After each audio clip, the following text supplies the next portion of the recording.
गाँवों की बात हुई है, आप मुझे बहुत ध्यान से सुनिएगा तो ही मज़ा आएगा। मैं अपने गांव के स्कूल में पढ़ने जाता था तो मैं बचपन में सबसे सुंदर बच्चा था। हाय हाय। हाँ, हाँ। टीचर बोलती थी तू पीछे नहीं बैठेगा, मेरे सामने बैठेगा, क्योंकि मैं सुंदर था। हाँ, मैं सामने बिठाया जाता था, लेकिन मुझे अच्छा लगा। देखिए यहाँ लड़कियाँ हैं, महिलाएं हैं, सब हैं, लेकिन हम पुरुष बहुत नीट क्लीन में बिलीव करते हैं। अच्छा, हम स्वच्छता में भरोसा करते हैं। हाँ। बिलीव नहीं हो तो एक बात सुनो, हम पुरुष लोग नाई की दुकान में बाल कटा करके आते हैं, आकर के तुरंत नहाते हैं। कभी आपने किसी महिला को ब्यूटी पार्लर से आने के बाद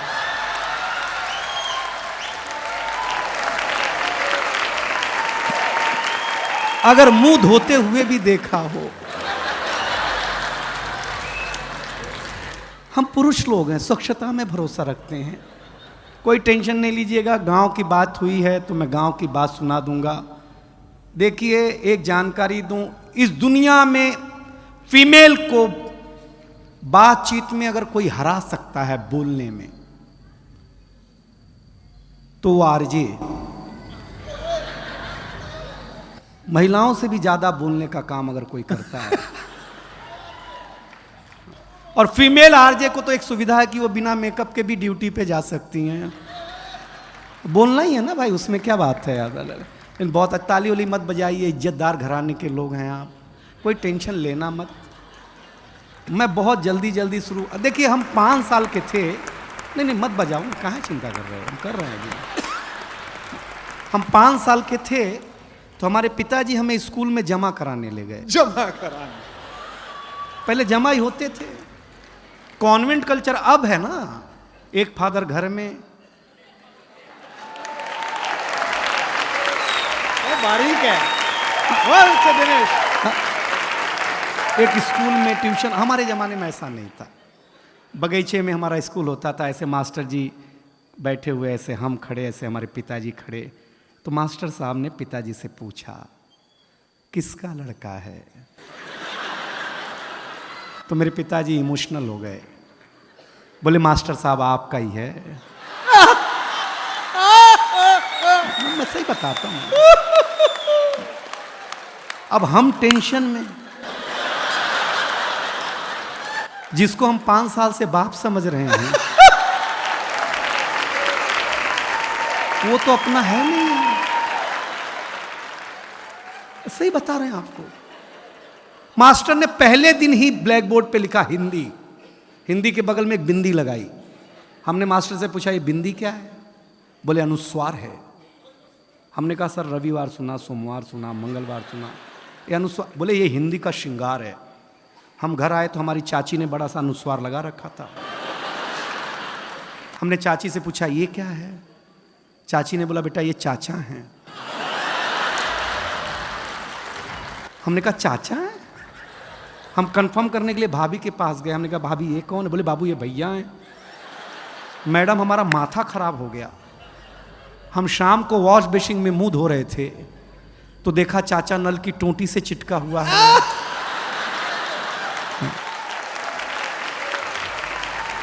वॉश बेसिन के आईने पे चिटका हुआ है। चाचा को जब मैं कमोड पे चिटका हुआ पाया भाई साहब, मैं सच बताता, सवेरे हम कहीं भी लगा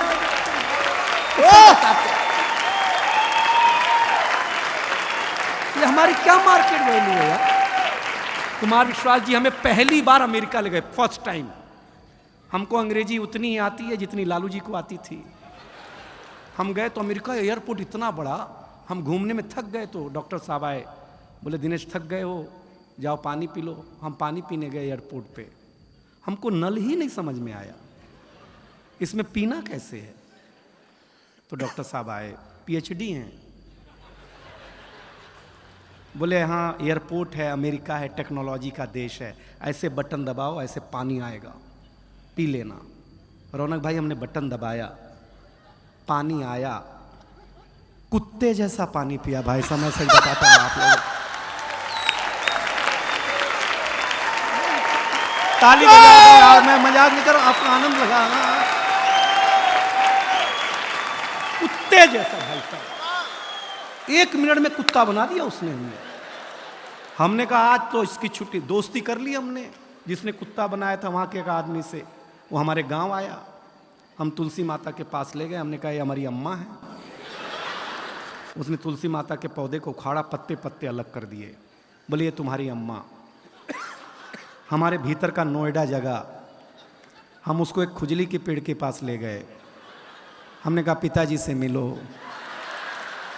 उसने पिताजी को उखाड़ा, पिताजी ने ऐसा कार्यक्रम दिखाया, उसके बाद से ही सारे अंग्रेज लाल पैदा होने लग गए, पहले काले पैदा हुआ करते थे। हम सच बताते हैं आप लोगों को। लेकिन ये रेड एफएम, अभी तक तो मैंने आपके चेहरे पर मुस्कुराहट बांटने की कोशिश की है, लेकिन मैं इस महफिल को जवान करना चाहता हूं। देखिए नौजवानों, मेरी एक सलाह मानना, हमेशा लव मैरिज करो, लव मैरिज।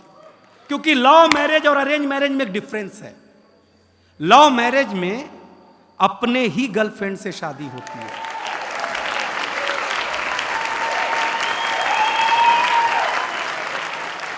अरेंज मैरिज में भगवान जाने किसकी मत्थे आ जाए। लव मैरिज करो।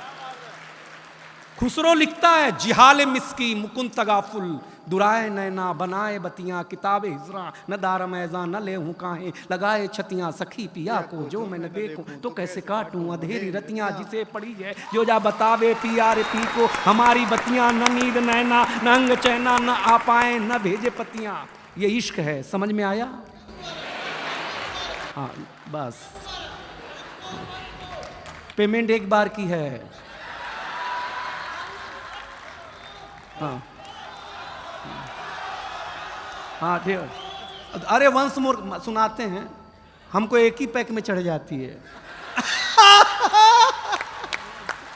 देखिए आप मेरे लायक हो रहे हैं, लेकिन हुए नहीं है, क्योंकि ये कविता का रंग जब हरिवंश राय बच्चन की कलम में उतरा तो उन्होंने लिखा, रंग बरसे भीगे चुनर वाली। ये रंग आस्था की चौखट पर आया तो मीरा ने गाया, श्याम पिया मुरी रंग दे चुनरिया, ऐसी रंग दे कि रंग ना ही छूटे रामा, धोबिया धोए चाहे सारी उमरिया। ये रंग फिल्मी पर्दे पर आया तो सुनील दत्त साहब ने कहा कि रंग और नूर की बारात किसे पेश करूं, ये मुरादों की हंसी रात किसे पेश करूं। ये रंग शायरी में आया तो शायर ने लिखा, इसी रंग रंग में रंग है, तुझे रंग रंग में रंग दिया, मेरा रंग आया है रंग पर, तेरा रंग चढ़ के उतर गया। ये रंग कविता में आया तो कवि ने लिखा, इस रंग बदलती दुनिया में मैं रंग बेचता हूं। और ये रंग जब 18 साल के नौजवान के सर चढ़ करके बोला तो गली गली में भगत सिंह ने गाया, मेरा रंग दे बसंती चोला माए।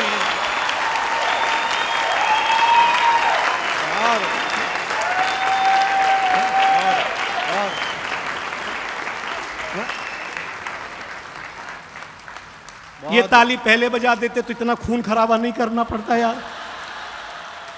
ये समझते नहीं है यार ये लोग। लेकिन आप सचमुच अच्छा सुन रहे हैं, बहुत बढ़िया सुन रहे हैं।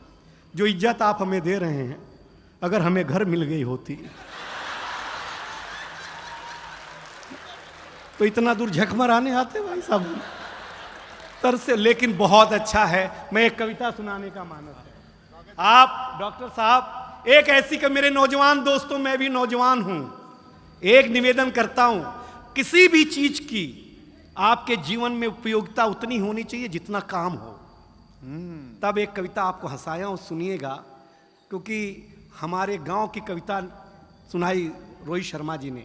डॉक्टर कुमार विश्वास का जादू अभी आपके ऊपर छाने वाला है, सुदीप भोला जी आने वाला है, हमारी बहुत अच्छी गजल गो बैठी हुई हैं। तब एक कविता बिना भूमिका के, क्योंकि आप सबसे बुद्धिमान जनता है दिल्ली की और सबसे बुद्धिमान कवि आपके सामने खड़ा है। इन दोनों के बीच में मैं क्लास टीचर की भूमिका नहीं निभाना चाहता, हम दोनों बराबरी के हैं। तब कविता शुरू करना चाहता हूं। सूरज तेजी से ढल रहा है, रेड एफएम के श्रोताओं, दिल्ली वालों, सूरज सुन लेना। अब तक मैंने आपको कोलाहल में सुनाया, अब मैं आपको पिन ड्रॉप साइलेंट में देखना चाहता हूं, क्या सुनते हैं कविता। सूरज तेजी से ढल रहा है, जमाना रोज बदल रहा है। एक फकीर ने टीवी पे प्रवचन देते हुए कहा कि अगर आप मोह माया से दूर रहना चाहते हैं तो मुझे लाइक कीजिए और साथ में मेरा यूट्यूब चैनल सब्सक्राइब कीजिए। ये गई है सूरज तेजी से ढल रहा रहा है, जमाना रोज बदल रहा है। एक संत ने टीवी पे प्रवचन देते हुए कहा कि अगर आप मोह माया से दूर रहना चाहते हैं तो मुझे लाइक कीजिए, साथ में मेरा यूट्यूब चैनल सब्सक्राइब कीजिए। आज नहीं तो कल होना चाहता है, हर कोई वायरल होना चाहता है। पहले मेरा बच्चा घर से बाहर जाता था तो मेरा जी घबराता था, घड़ी पे नजर रहती थी, समय पे नहीं आता था तो मैं पड़ोस में पूछने चला जाता था। लेकिन अब मैं लाचार हूँ, बेकार हूँ, क्योंकि खुद के ऊपर खुद का बस नहीं चल रहा है। मेरी आंखों के सामने मोबाइल मेरे बच्चे को निगल रहा है। मैं ताली मांगूंगा नहीं कि मैं कर्तव्य निभा रहा हूं, मोबाइल मेरे बच्चे को निगल रहा है। न मैं चिल्ला रहा हूं, न किसी को बुला रहा हूं। इस घटना ने मुझे परेशान कर दिया है। अभी मैंने अपने बच्चे का बचपन देखा भी नहीं कि इस मोबाइल की दुनिया ने उसे जवान कर दिया है। ये मोबाइल बिल्कुल नहीं मांगूंगा पीछे वालों कविता। आपके घर की त्रासदी गा रहा हो तो त्रासदी की पीड़ा मेरे तक पहुंचाना। ये मोबाइल जिसका भी आविष्कार है उसका सम्मान है, क्योंकि इसका हमारे जीवन में बड़ा योगदान है। लेकिन इसके भीतर के कुछ आविष्कारों ने हमें भोगी बना दिया है। शरीर तो शरीर, मनोरोगी बना दिया है। इसने हमारा सुकून छीना है। एक पंक्ति पढ़ रहा हूं आपके चौखट के भीतर के परिवार में अगर घटता हो तो बताना। इसने हमारा सुकून छीना है, इसने हमारा सुकून छीना है, हमारा साकार छीना है। इसने हमारा सुकून छीना है, हमारा संस्कार छीना है। एक साथ बैठ करके बतियाने वाला परिवार छीना है। इसने छीना है नई किताब की सुगंध को। इसने छीना है नई किताब की सुगंध को। इसने छीन लिया है निमंत्रण पत्र पर हल्दी की गंध को। वाह वाह, इसने छीन लिया डॉक्टर साहब निमंत्रण पत्र पर हल्दी की गंध को।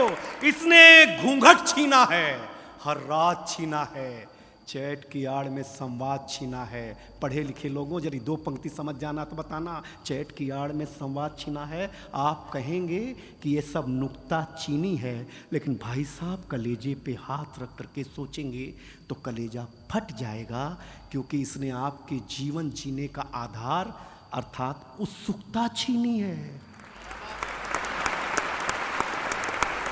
इस दुनिया ने, अगली पंक्ति आ रही है, संभाले रेड एफएम की जनता, इस दुनिया ने कुछ अजीब सा परोसा है। आज हमें गुरु से ज्यादा गूगल पे भरोसा है। आज हमें गुरु से ज्यादा गूगल पे भरोसा है। गूगल पे भरोसा, ये जो विज्ञान है इसके पास शरीर के रोगों का समाधान है, ना आत्मा का नाद है, न सुकून की बोली है। सुलाने के लिए तो बहुत कुछ है इसके पास, लेकिन जगाने के लिए नहीं, एक छोटी सी गोली है। और अंतिम 4 पंक्तियों में मुझे विदा करें, जगाने के लिए नहीं। अगर इस दुनिया से आप चाहते हैं खुद को बचाना तो ज़्यादा नहीं इस दुनिया से थोड़ा दूर होगा जाना, वरना ज़िंदगी के मखमली एहसास खो देंगे, हरे भरे जज्बात खो देंगे। अब ये निर्णय आपका है कि आपको कैसे रहना है, कैसे जीना है। इन घर में एक बार बैठ करके ज़रूर सोचिएगा कि इस मोबाइल की दुनिया ने आपसे क्या क्या छीना है। अंतिम निवेदन अच्छा लगे तो ये पूरा संसार मुझे हाथ उठाकर ताली देगा, ये दावा है। अंतिम निवेदन इतना है कि अपने नौजवानों, मेरे मित्रों, मेरे भारतवासियों, अपने हौसले को बुलंद करना सीखिए। मोबाइल चलाना तो सीख लिया है, थोड़ी देर बंद करना सीखिए। बहुत अच्छा, क्या बात है, वाह वाह, क्या बात है, वाह। दिनेश बहुत अच्छे।